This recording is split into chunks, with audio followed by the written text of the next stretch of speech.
Olá pessoal, bom dia, boa tarde, boa noite.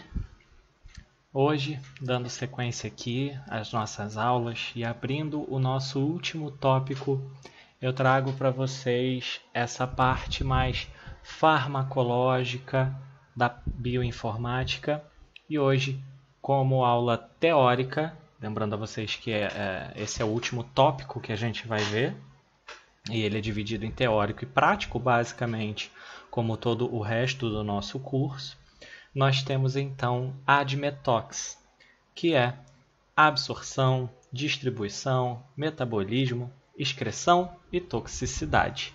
Como que nós podemos prever, através das análises em sílico, como que um fármaco será absorvido? Que via de distribuição, quais são os parâmetros para ver o metabolismo, por exemplo, o clearance, que é onde a gente entra já na parte da excreção, e também a parte de toxicidade. Tá? Nós conseguimos fazer essas análises em sílico, como todo o restante do nosso trabalho, para poder acelerar alguns processos da indústria farmacêutica e também para que nós possamos entender a aplicabilidade disso nas nossas vidas como biomédicos, como pesquisadores, tá? E como profissionais da área da saúde.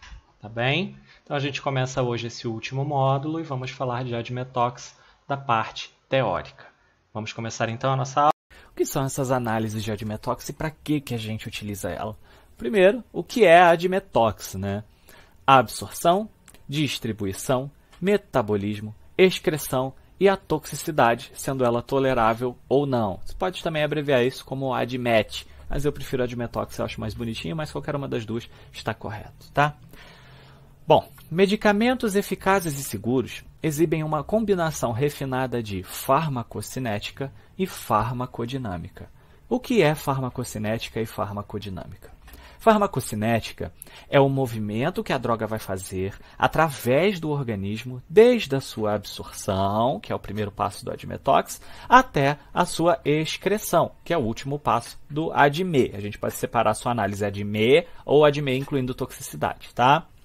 E a farmacodinâmica é o mecanismo de ação e alvos no efeito tóxico do organismo. Ou seja, eu vou conseguir analisar tanto os alvos moleculares que eu tenho, quanto a toxicidade dele. Para isso, a gente utiliza diversos parâmetros para poder acelerar as pesquisas in vitro. Lembrando que a bioinformática é uma análise empírica. O que é isso? A gente infere informação, a gente diz que algo é daquela maneira através de observação. Tá? Então, a gente fica muito no campo do teórico para poder fechar o escopo antes de passar para o prático. Beleza? Bom, o medicamento, você vai ter ele via administração oral, então a gente vai começar o que a gente chama de fase farmacêutica. Na fase farmacêutica, vai haver a desintegração desse fármaco, desagregação desse fármaco e dissolução desse fármaco.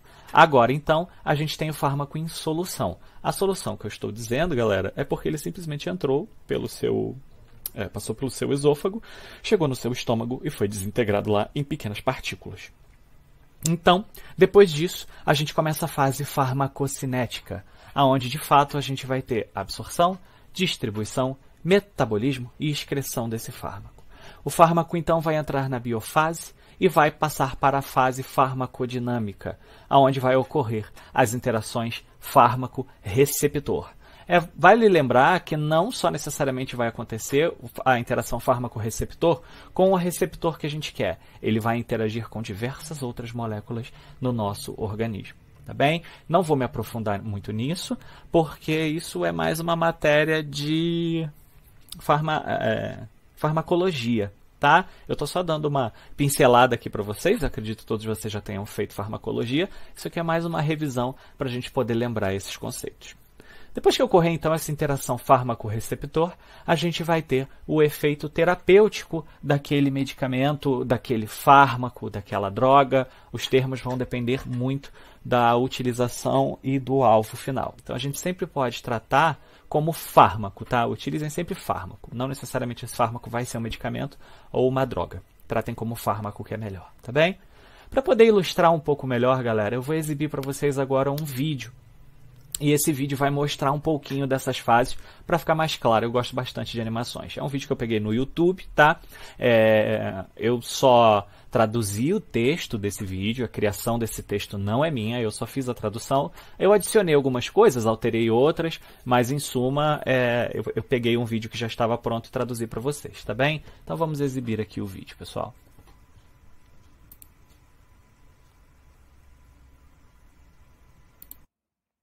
Bom, a aspirina, como nós já sabemos, ela é ministrada por via oral, passando assim pela faringe, esôfago, até alcançar o estômago. E nós começamos a fase de absorção. A fase de absorção vai começar quando essa aspirina vai começar a ser dissolvida em partículas. E essas partículas, então, irão passar pelo lúmen do intestino delgado, como a gente está vendo agora, onde elas vão ser absorvidas por microvilosidades. Essas microvilosidades, elas estão ali originalmente a fim de absorver os nutrientes presentes na comida ingerida e vão também fazer a absorção desse alimento. Nós podemos observar que essas microvilosidades, elas são muito vascularizadas. Aqui, então, as partículas desse medicamento vão ser absorvidas pelas células epiteliais, onde entrarão em contato com a circulação sanguínea. E a gente termina a fase de absorção e começa a etapa de distribuição. Agora a gente observa a albumina. A albumina é uma proteína produzida pelo fígado e ela pode se ligar a algumas moléculas da aspirina. Quando ela faz essa ligação com as moléculas da aspirina, ela faz com que as mesmas sejam filtradas no fígado. E apenas as que estiverem livres poderão então seguir e obter o seu efeito esperado no organismo. Vale a pena lembrar que cada medicamento tem uma afinidade diferente com a albumina, o que irá fazer com que a quantidade de medicamento biodisponível seja diferente entre si.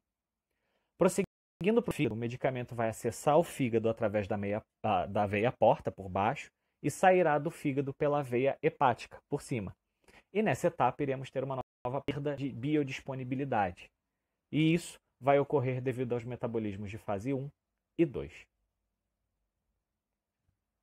Bom, no metabolismo de fase 1, a aspirina, então, ela vai ser hidrolisada, formando um ácido salicílico. Qual é o problema desse ácido salicílico? É não ser hidrossolúvel. Sendo assim, ele não pode ser excretado pela urina. Então começa o metabolismo de fase 2, onde o ácido salicílico recebe um grupo ionizado, formando assim um glucoronídeo, que é hidrossolúvel, e poderá ser excretado, então, pela urina. Então, não estando mais em sua totalidade, a aspirina passa pelo filtro hepático e segue pelo organismo. Nesse caso, só com apenas 68% de sua biodisponibilidade após essa filtragem. Essa diminuição de biodisponibilidade ocorre quando a administração é por via oral. Se a administração for intravenosa ou por mucosa oral, a sua biodisponibilidade é de 100%. Agora nós vamos ver o local onde ocorreu o dano e está inflamado. Essa inflamação ocorre pela produção de prostaglandinas, gerando assim a sensação de dor. E então, quando a aspirina chega ao local inflamado, ela age diminuindo a produção dessas prostaglandinas e reduzindo assim a inflamação. Falando sobre o processo de excreção, o medicamento ele vai continuar na corrente sanguínea até ser completamente filtrado. Ele vai ser completamente filtrado nos rins, que vão eliminar o medicamento através da urina. Bom, pessoal, vocês acabaram de assistir aí o vídeo das fases ADME sem a toxicidade da aspirina no corpo humano. Eu acho esse vídeo bem interessante, eu acho que ele mostra de uma maneira bem clara, bem lúdica e bem de fácil entendimento como funcionam essas fases ADME, tá? Então vamos seguir aqui com a nossa aula. Bom, explicando um pouquinho mais da farmacocinética, que são os princípios ADME: absorção, distribuição, metabolismo e excreção. Eu acho essa figura muito lúdica e eu acho ela de muito fácil entendimento, assim como o vídeo, mas ela é uma revisão muito superficial do que é aquele vídeo. Aquele vídeo ele é mais complexo, né? Vamos lá, primeiro você tem ali o que eles estão chamando de medicine, que é o fármaco de fato. Absorção. O que é absorção? Como ele entra, por onde ele vai entrar no seu organismo. Aqui a gente está tratando apenas de via oral, tá? Nesse exemplo, principalmente via oral, a gente vai trabalhar toda essa aula, inclusive a parte prática, só por medicamentos ingeridos por via oral. Distribuição. Para onde ele vai? Quem são os seus transportadores? Como que ele vai chegar no seu local de ação? Metabolismo. Onde ele é quebrado? Onde ele vai ser metabolizado? Nesse caso, apresentando no vídeo, vai ser então o fígado. E a excreção é como ele sai, por onde ele sai, como que vai acontecer isso? Vai sair pela urina, ele vai ter outro tipo de excreção, ele vai ser completamente metabolizado. A gente tem sempre que se fazer essas questões. Então, absorção, distribuição, metabolismo e excreção, resumindo aí nessa frase. A toxicidade, que é a farmacodinâmica, vai ficar um pouquinho mais para frente para a gente poder analisar. Então, vamos lá. Falando aqui ainda de ADME sem a toxicidade. Como que a gente vai poder prever as propriedades ADME in sílico, sendo que eu preciso fazer essas análises in vitro? Bom, a maioria dos programas que fazem essa predição in sílico se baseiam em bancos de dados que já possuem as informações in vitro, desculpa. Ou seja, alguém pegou vários resultados de análises feitas in vitro, ou seja, na bancada, e então aplicou um algoritmo para poder transformar aquilo em um resultado in sílico. Então, o que possui propriedades semelhantes vai me dar uma absorção X. O que possui distribuição semelhante vai me dar uma distribuição Y, entenderam? Então é um comparativo. Então eu pego aquela molécula nova, em tese, a molécula que eu quero analisar, o fármaco que eu quero analisar, e esses programas jogam as propriedades dessas moléculas num banco de dados que foi previamente feito, e então saem os resultados a partir da similaridade entre eles. Vamos explicar um pouquinho melhor. O padrão de absorção, como ele é definido? Através da permeabilidade das células CACO2. Essas células CACO2, elas são uma linha celular de câncer epitelial do cólon humano. E ela é usada como modelo de absorção intestinal humana. Isso para drogas e outros compostos. Quando elas são cultivadas em monocamada. E as células CACO2 se diferenciam para formar junções bem estreitas entre as células. E então elas servem como um modelo de movimento que a gente chama de paracelular de compostos através dessa monocamada. Em muitos desses aspectos, a monocamada de células CACO2 limita, então, com uma limitação, mas limita o epitélio intestinal humano. E uma das diferenças funcionais entre as células normais e as células CACO2 é a falta de expressão das isoenzimas do citocromo P450. Em particular, a gente está falando do CYP3A4, que normalmente ele é expresso em altos níveis no intestino. Ou seja, nós temos algumas falhas do in vitro na absorção que a gente também acaba levando um pouco para o in sílico. Mas essas predições, em geral, elas são bem acuradas. Vamos passar agora para a distribuição e a gente vê ali uma sigla em inglês também, né? BBB Permanent. O que é isso? Blood-Brain Barrier Permanent. A barreira hematoencefálica. Então, essa distribuição, eu quero analisar se esse composto, se esse fármaco, ele possui a capacidade de permear a barreira hematoencefálica. E aí, esse resultado, ele vai ser basicamente sim ou não. Sim, ele passa a barreira hematoencefálica. Não, ele não tem capacidade de passar a barreira hematoencefálica. E por que isso é importante? Se eu quero um medicamento que atinge algum alvo que também passa a barreira hematoencefálica, é óbvio que eu vou querer que esse medicamento ultrapasse a barreira hematoencefálica. Agora não, eu estou trabalhando com um micro-organismo que ele não tem capacidade de ultrapassar a barreira hematoencefálica. É muito perigoso eu utilizar algum fármaco que ultrapasse a barreira hematoencefálica justamente por causa da toxicidade. Eu posso ter alguns danos neurológicos. Então, nesse caso, eu não vou querer que ultrapasse a barreira hematoencefálica. Então, é muito importante conhecer quem é o seu alvo. O meu alvo passa a barreira hematoencefálica? Sim. Então, eu quero que a distribuição dê positivo para BBB permanent. Não, o meu alvo não passa, então eu quero que nesse caso dê negativo, tá? A barreira hematoencefálica, para quem não se lembra, ela é composta por células do Sistema Nervoso Central Endotelial, ou SNC. E ele é o microvascular cerebral.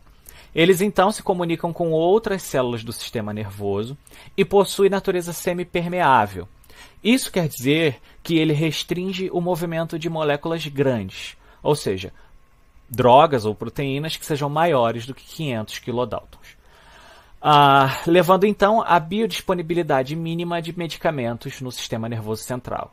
A gente geralmente não quer que esses fármacos passem por essa barreira, tá? Então, os modelos computacionais construídos, eles são tipicamente baseados nos dados experimentais anteriores, como eu já disse para vocês, in vitro ou in vivo até.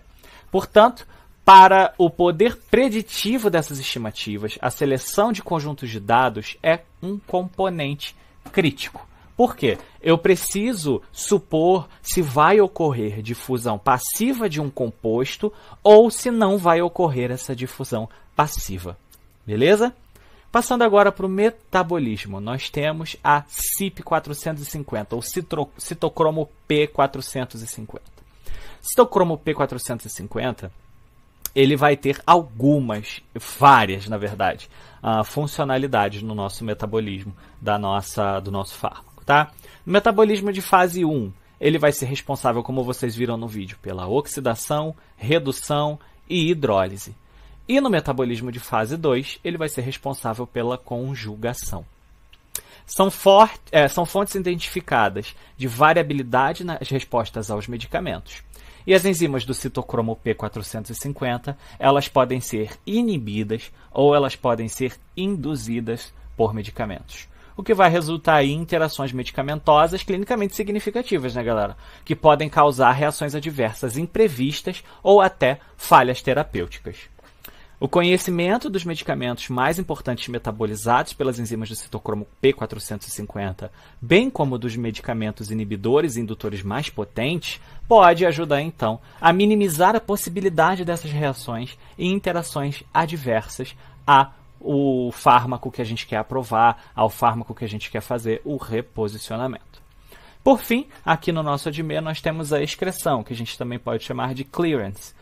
O clearance é uma medida farmacocinética do volume de plasma do qual uma substância é completamente removida por unidade de tempo. Geralmente essa depuração ela é medida em litros por hora ou ml por minuto. A quantidade reflete então a taxa de eliminação do medicamento dividida pela concentração plasmática. Só lembrando a vocês, isso é só uma revisão do que é a farmacologia, e aqui a gente entra em alguns termos específicos que a gente vai acabar utilizando na própria bioinformática. Beleza? Então vamos seguir. A previsão em sílico de ADME e toxicidade é um componente importante na pesquisa e desenvolvimento de fármacos, né, galera? Isso por causa da complexidade do modelo atual de pesquisa e desenvolvimento. Como é esse modelo atual de pesquisa e desenvolvimento de fármacos? Você tem um determinado fármaco, você não sabe o que ele faz, e você tem que sair testando in vitro ou in vivo. Isso tem caído bastante por terra, tá? Porque agora todo laboratório grande, todo laboratório de respeito utiliza as técnicas de bioinformática para poder minimizar o tempo e os gastos para poder, então, chegar a uma conclusão. Você acelera muito esse processo, tá? É onde a gente vende o nosso peixe. A gente fecha o escopo para poder ajudar o laboratório a trabalhar com aquilo. Então, foram adotadas estratégias de modelagem molecular, olha aí o que a gente já viu na nossa matéria, para identificar padrões nos dados de ADME-TOX e convertê-los, então, em conhecimento, como a gente também já viu nas aulas de bancos de dados. Vocês veem que a matéria vem numa crescente e vocês acabam entendendo algo lá na frente que só foi explicado lá atrás. Então, tem que puxar aí na memória, não tem muito jeito. Como é que a gente vai fazer esse tipo de previsão? A gente tem alguns programas que fazem essas previsões pra gente. Tem o Geekprop, Data Warrior, Metatox, Metasite, Stardrop, porém, vocês já estão muito acostumados com o Swiss Tudo, né? O Swiss Institute of Bioinformatics. Então a gente vai trabalhar aqui com o SwissAdme e o PKCSM. O SwissAdme, como o nome já diz, vocês vão fazer as predições de absorção, distribuição, metabolismo e excreção, enquanto o PKCSM, apesar dele também ser capaz de fazer as análises ADME, a gente só vai utilizar a propriedade de toxicidade dele. Então a gente vai usar SwissAdme para propriedades ADME e o PKCSM só para propriedades de toxicidade. No ambiente acadêmico, onde a gente desenvolve uma pesquisa, o SwissAdme ele não é capaz de prever a toxicidade. Mas o PKCSM é capaz de fazer o trabalho do SwissAdme. Então por que eu não uso só o PKCSM? Porque a gente sempre tem que fazer um comparativo entre os dois. Porque, lembrando, né, pessoal, cada um tem um banco de dados e apesar desse banco de dados ser similar, ele não é exatamente igual, eles não são idênticos. Então a gente precisa sempre fazer um comparativo para não acreditar num único resultado, tá bem? Então SwissAdme para ADME e PKCSM para toxicidade. Essa aqui é a carinha do que é o SwissAdme, tá? A gente vai falar só um pouquinho dele hoje, na semana que vem que a gente vai ver, só para vocês começarem a se acostumar como ele funciona. Aqui a gente tem, olha, o que a gente chama de SMILES. SMILES é um tipo de código da molécula que a gente vai aprender lá na semana que vem na aula prática, mas já comecem a se enturmar aí com esse título, tá? Essa aqui então, galera, depois que a gente faz as análises de ADME, é a tabela, é o resultado que o SwissAdme libera pra gente. Ele vai nos entregar o quê? A gente vai destrinchar tudo isso aqui hoje e na semana que vem a gente vai um pouquinho mais a fundo. Primeiro ele me mostra qual é o código SMILES que a gente utilizou, tá? Ele vai me mostrar então as propriedades físico-químicas dessa molécula, a lipofilicidade dessa molécula, a solubilidade em água dessa molécula, farmacocinética, como a gente já discutiu, drug likeness, como se a gente pudesse traduzir como drogabilidade, é uma palavra que não tem um equivalente em português, mas é ver o quanto aquela molécula realmente apresenta de propriedade semelhante a fármacos. E a química medicinal dela, para a gente poder ver realmente se ela tem alguma capacidade farmacêutica. Vamos entender isso aqui um pouquinho melhor, porque é esse o resultado que a gente vai obter na semana que vem. Log de POW. O que é esse log de POW que a gente vê bem aqui na lipofilicidade? É o coeficiente de partição entre octanol e água. Isso é um descritor clássico de lipofilicidade, tá, galera? O importante é que ele apresenta a propriedade físico-química na descoberta de medicamentos. Então eu preciso saber qual é a lipofilicidade desse composto para poder ver se ele tem capacidade de se tornar um bom fármaco, se esse candidato é um bom candidato a fármaco. Log de S vai então refletir a solubilidade da molécula de água, da molécula em água, desculpa, a 25 graus. Medicamentos hidrossolúveis são mais bem absorvidos, obviamente, do que os lipossolúveis, isso por via de administração oral. Na administração oral, a solubilidade é uma das principais propriedades que vão, então, influenciar a absorção. E isso eu vou conseguir acabar definindo mais ou menos o que é a dosagem desse medicamento. Puxa, se ele for solubilizado muito rápido, eu preciso de mais, eu preciso de menos, qual é a quantidade correta que eu preciso? E as moléculas solúveis facilitam, então, as atividades de desenvolvimento dos medicamentos devido à facilidade de manuseio e à sua formulação. Absorção gastrointestinal e permeação da barreira hematoencefálica, a gente já viu isso, né? Consistem na leitura do modelo Boiled Egg. Boiled Egg é uma coisa que a gente vai ver só semana que vem. Ele quer dizer exatamente ovo cozido. É um gráfico que a gente acaba retirando e ele realmente tem uma forma de um ovo cozido partido no meio, mas a gente vai ver isso na semana que vem. Então, o que a gente precisa saber? aqui na farmacocinética? A absorção do trato gastrointestinal, se ela é alta, se ela é baixa, se ela é mediana, se ele tem capacidade de permear a barreira hematocefálica, se ele é substrato da glicoproteína P. Lembra aqui ó, que a gente viu o citocromo P450? A gente vai entender tudo isso aqui agora. Vamos lá. Sobre a absorção gastrointestinal. O intestino normalmente é o local de absorção quando a gente tem uma aplicação, uma ingestão pela via oral, como vocês viram no vídeo anterior. Esse modelo, então, ele vai prever a proporção de compostos absorvidos pelo intestino delgado. Uma molécula com absorvância menor que 30% é considerada pouco absorvível. Então, a gente tem ali o GI absorption, que é um dos componentes da nossa farmacocinética. Se ele for maior do que 30%, ele vai apresentar o high ou medium, tá? Depende dos parâmetros que forem utilizados. Se ele apresentar low, é porque ele é pouco absorvível. Isso não é um fator determinante nas nossas análises, tá? A gente precisa saber isso, mas isso não é, por exemplo, um fator excludente. Ele deu alta absorção, baixa absorção, ele é um bom candidato, ele não é um bom candidato. Não é assim que funciona, tá? A gente precisa saber, mas isso não é e não pode ser um fator excludente de candidato a fármaco. Permeação da barreira hematoencefálica. Bom, como a gente já discutiu um pouquinho lá atrás, esse é um parâmetro muito importante para reduzir os efeitos colaterais e a toxicidade, né? Uma vez que se ele ultrapassa essa barreira hematoencefálica, a gente vai ter problemas de toxicidade, provavelmente. Embora o transporte ativo seja importante, a difusão passiva dessa barreira hematoencefálica é a principal via para que os medicamentos acessem então o cérebro a partir da corrente sanguínea. E esse resultado, galera, é categórico. É sim ou não. Ele passa a barreira hematoencefálica? Sim, não. Beleza? Isso sim é um fator excludente, como eu já disse para vocês.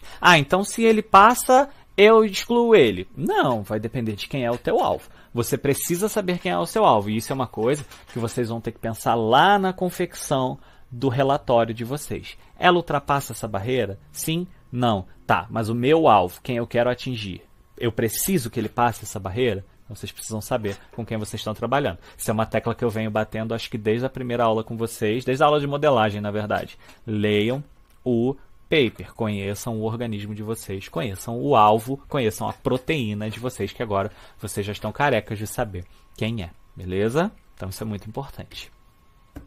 Substrato PGP. Vamos lá. A glicoproteína P é um transportador de ligação de ATP, ou seja, ela funciona como uma barreira biológica. Esse PGP em inglês, tá? É só uma abreviação. Ele vai expulsar, então, toxinas e xenobióticos das células.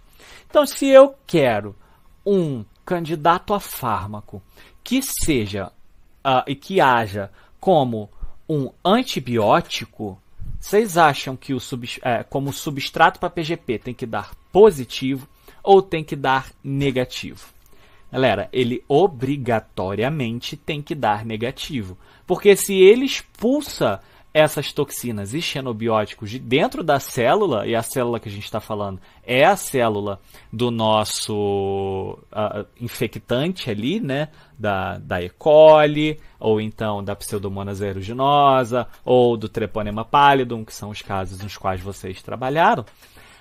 Se ela expulsa essas toxinas, eu não quero, então, esse fármaco. Esse candidato a fármaco é, então, incompetente para poder realizar o trabalho que eu quero que ele faça. Ele não vai ter essa função antibiótica, justamente porque a glicoproteína P vai expulsar esse xenobiótico de dentro da célula bacteriana.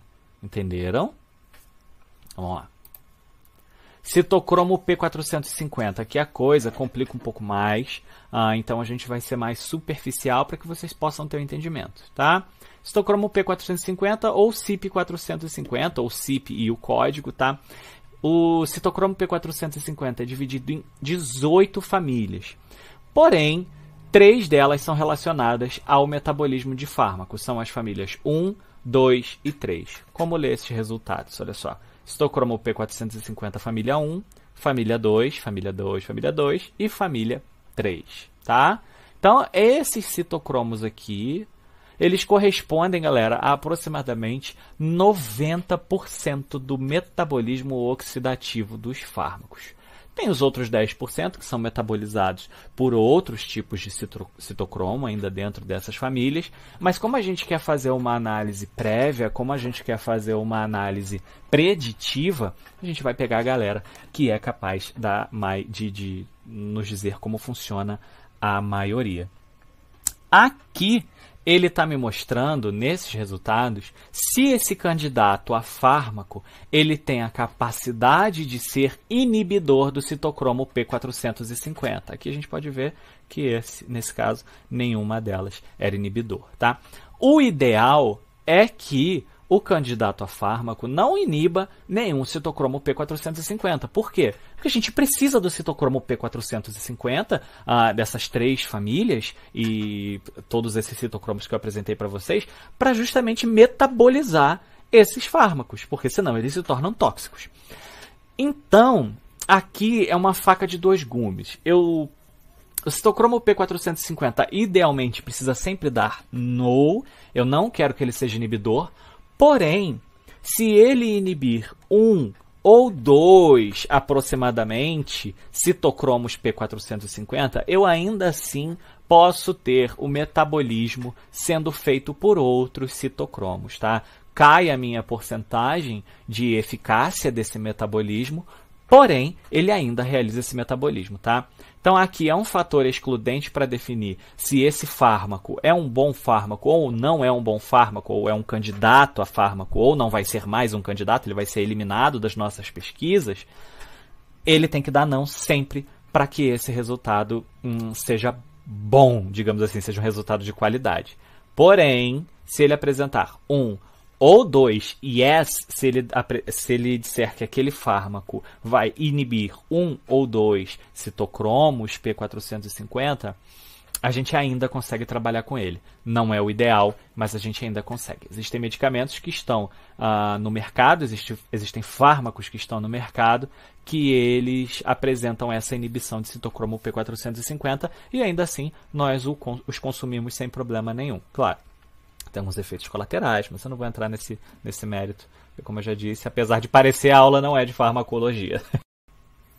Prosseguindo, nós temos a permeabilidade na pele. Essa permeabilidade na pele, a gente só vai passar por ela, tá? Não vamos debater ela, porque nos nossos exemplos a gente está trabalhando só com medicamentos, só com fármacos que estão sendo ingeridos de via oral. Mas é importante saber que os resultados ADME também nos dão a permeabilidade na pele. É importante essa análise de permeabilidade para situações de aplicação transdérmica de medicamentos, tá? Não é o nosso caso, só vou passar porque esse resultado aparece lá para vocês. Ele aparece aqui, ó, Skin Permeation, tá? Mas ele não vai ser analisado porque a gente não vai trabalhar na aula prática com nada de aplicação transdérmica, apenas com via oral, tá bem? Então vamos seguindo, nós temos aqui então a regra dos 5 de Lipinski. Apesar do nome denotar que são 5 regras, na verdade são apenas 4 regras de Lipinski, mas todas são múltiplos de 5. O que diz essa regra dos 5 de Lipinski? Isso vocês já devem saber lá de farmacologia, né?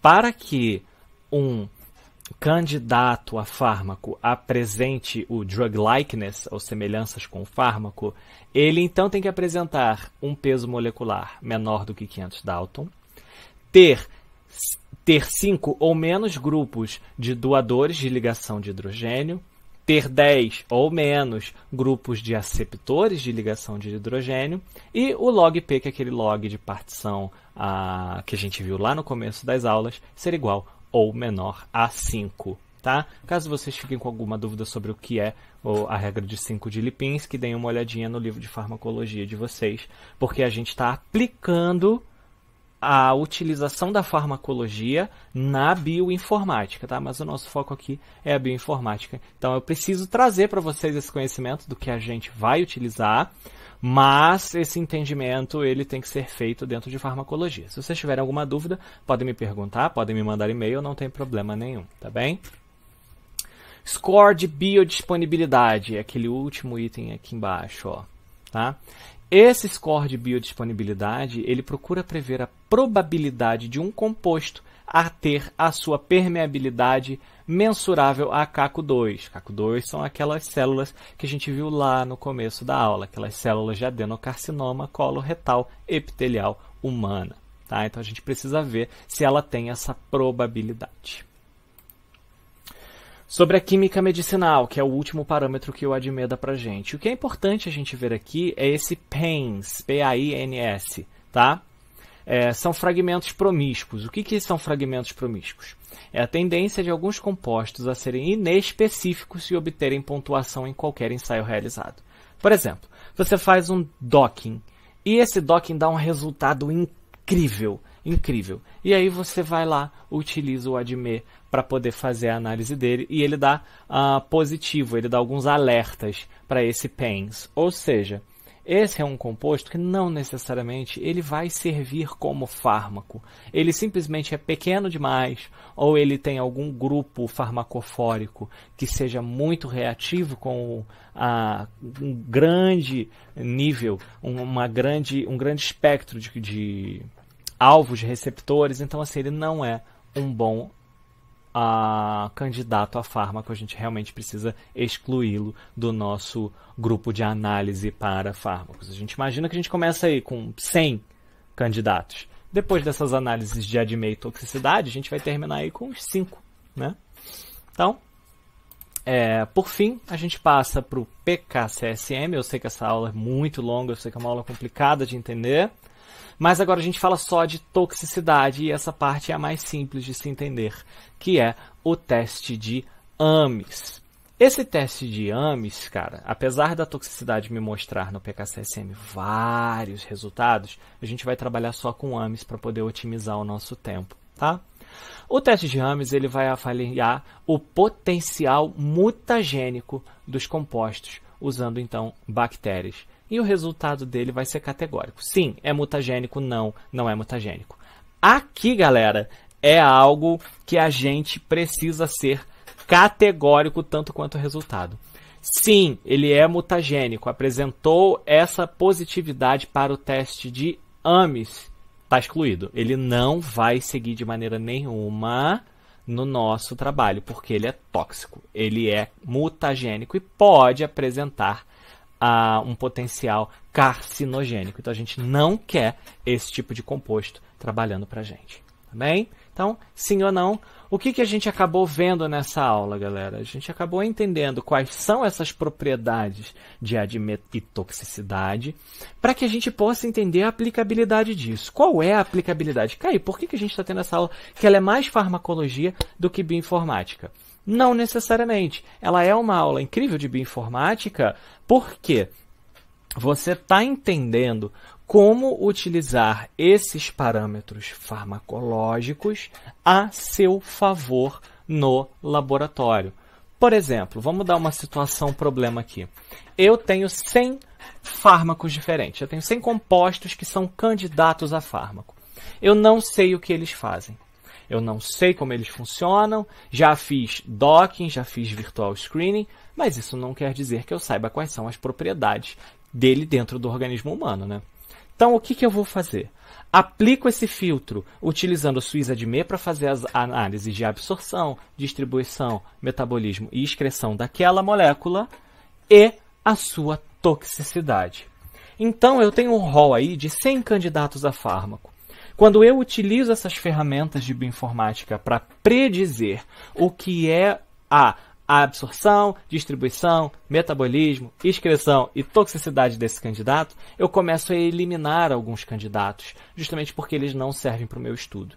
Então, quando eu termino de aplicar todos esses filtros, ao invés de ter um rol de 100 candidatos a fármaco, agora eu tenho 5, 6 ou 10 numa situação muito ruim, digamos assim. Então, a gente tem que fazer essas análises. Hoje a gente fica muito no campo do abstrato, do tentar entender como funciona isso tudo. Na semana que vem, isso vai fazer um pouco mais de sentido para vocês, porque a gente vai fazer a aula prática e vai tentar entender isso na prática mesmo, como funcionam essas análises e se aquele medicamento pode ou não seguir como candidato a um fármaco para a gente, então, poder dar sequência nas análises, tá bem?